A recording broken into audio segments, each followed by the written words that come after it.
Ok, maintenant nous sommes partis pour faire l'exercice 2. Donc l'exercice 2 est un petit peu plus compliqué, mais il est quand même un peu plus guidé, et il y a déjà du code. Donc ça c'est quand même pas mal. Alors, on considère l'algorithme de tri de tableau suivant. À chaque étape, on parcourt le sous-tableau des éléments non rangés et on place le plus petit élément en première position de ce sous-tableau. Donc il nous donne un exemple, on a le tableau T qui contient les valeurs 41, 55, 21, 18, 12, 6 et 25. Étape 1, on parcourt tous les éléments du tableau et on permet le plus petit élément avec le premier élément. Donc là, si on cherche le plus petit élément, c'est 6, ok? Eh bien on va le permuter avec 41. Donc c'est-à-dire que 6 va prendre la valeur de 41 et 41 va prendre la place de 6. Donc le tableau T du coup devient 6, 55, 21, 18, 12, 41 et 25. Étape 2, on parcourt tous les éléments sauf le premier. Et on permute le plus petit élément trouvé avec le second. Donc là, ce qu'on fait, c'est que on oublie 6, ok. Donc on part de 55 et on va trouver le plus petit élément dans ce sous-tableau. Le plus petit élément, c'est 12.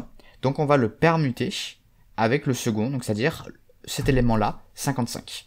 Donc 12 va prendre la place de 55, comme vous pouvez le voir ici. Et 55 va prendre la place de 12, comme vous pouvez le voir là. Et ainsi de suite. Ok, donc c'est quoi le but en fait de cet algorithme? C'est tout simplement de trier dans l'ordre croissant, c'est-à-dire qu'on a un tableau d'entiers qui sont rangés n'importe comment, et nous ce qu'on veut c'est que se ranger du plus petit au plus grand. Donc c'est-à-dire que le premier élément sera le plus petit entier, le deuxième plus petit, etc. Et là ce que l'on fait c'est qu'on parcourt le tableau, et à chaque fois on va faire des permutations. Et dès qu'on va trouver un plus petit élément, on va le permuter avec un autre. Et en fait, on se rend compte que, vu qu'on commence par chercher le plus petit élément, on n'a pas besoin ensuite de reparcourir cet élément-là. Pourquoi? Parce qu'il est déjà à sa place en fait. 6, on ne pourra pas trouver un élément plus petit que lui. Donc en fait, on va du coup l'oublier. Et ce qu'on va faire, c'est qu'on va pouvoir réduire notre tableau. On va pouvoir passer à un tableau qui est de taille, la même taille mais moins 1, donc juste un peu plus petit. Et on va à nouveau rechercher le plus petit élément. Et on va pouvoir refaire cette permutation. Et c'est avec ce processus qu'on va réussir à diminuer de plus en plus en fait notre sous-tableau. Parce qu'en fait on va réussir à chaque fois à trouver le bon élément et à réussir à stocker comme il faut dans l'ordre croissant. Et on va pouvoir arriver jusqu'à la fin à n'avoir plus qu'un seul élément. Et cet élément, étant donné que c'est qu'il en reste plus qu'un à trier, c'est le plus grand élément. Donc on n'a plus besoin de s'en occuper. Voilà. Alors là, on a du coup deux fonctions. Donc on a échange et tri sélection. Donc échange, ça échange les éléments d'indice I et J dans le tableau tab. Voilà.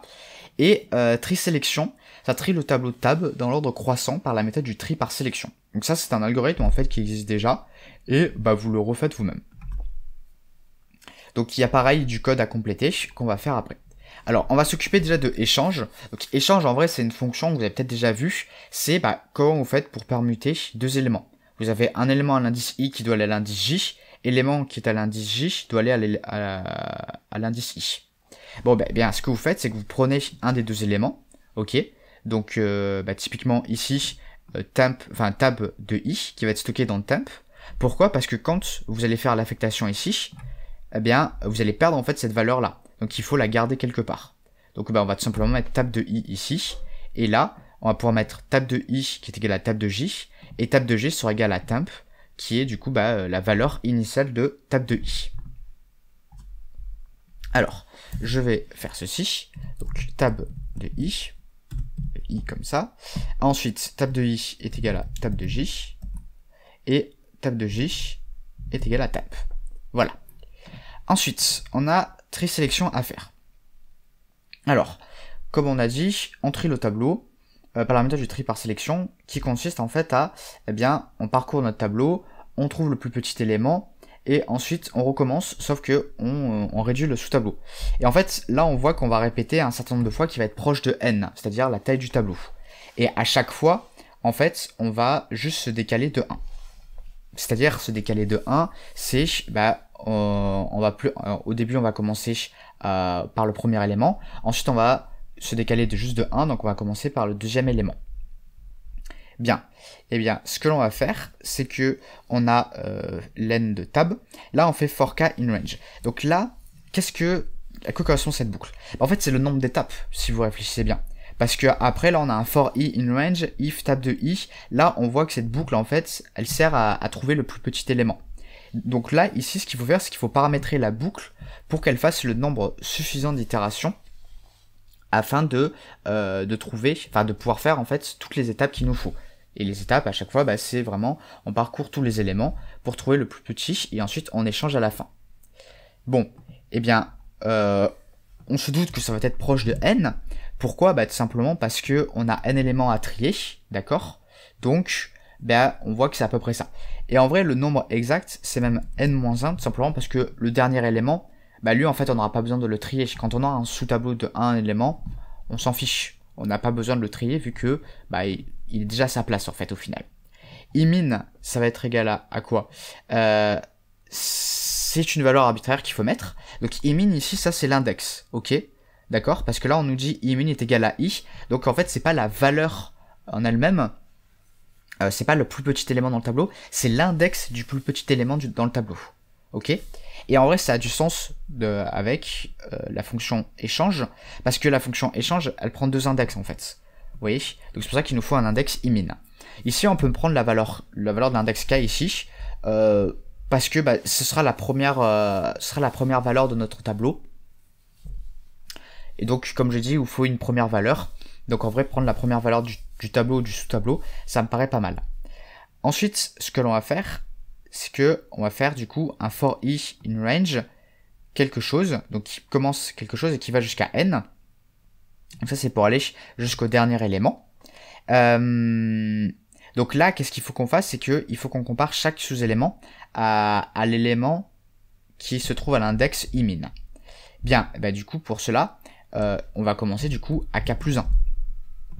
Tout simplement parce que imin c'est k et les éléments qui sont avant, s'il y en a, bah, ils ont déjà été triés. Et on pourrait commencer à k, mais c'est juste qu'on va comparer un élément avec lui-même, donc c'est pas vraiment intéressant. Bon, mais là, if tab de i infère à bah, table de imin, c'est-à-dire qu'on a trouvé un élément à l'indice i qui est plus petit que imin, et bien ça veut dire que on a un élément plus petit, donc il faut stocker le nouvel index du plus petit élément qu'on a trouvé. Et on va répéter ça jusqu'à arriver à la fin de notre tableau, et à la fin on va pouvoir échanger. Donc du coup il va falloir qu'on permute k et imin. Pourquoi? Bah tout simplement parce que c'est l'élément, donc le plus petit élément imin, bon ça c'est assez logique, on sait qu'il va falloir le permuter, mais avec quel élément on va le permuter? Eh bien avec le premier élément de notre sous-tableau. Et le premier élément de notre sous-tableau ici, eh bien c'est k. Voilà. Donc on peut exécuter ça, et ensuite on va vérifier que cela fonctionne bien.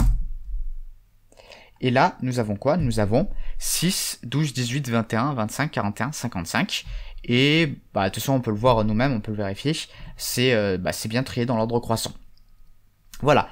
Donc, du coup, on a réussi à terminer le deuxième exercice de ce sujet 1. Celui-là était un peu plus difficile, comme je vous avais prévenu.